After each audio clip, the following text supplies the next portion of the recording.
you have no idea how much food affects everything that's part of your body, the heart of your day, you know, and that is the greatest part for me for coaching, is that once that person clicks and they see the difference, because you don't realize how bad you're feeling until you start to feel good. It's really being educated and learning to read the ingredients and what do those ingredients mean. If you can't understand it, like, you shouldn't be eating it.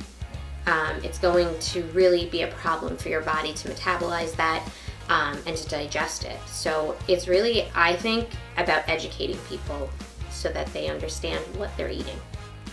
We will be giving out handouts that will have, you know, the different types of sweet alternatives, also a healthier snack list for them and their families. They'll have late refreshments, so they'll know once they're done with the workshop what they should be going into the store and buying for them and their families.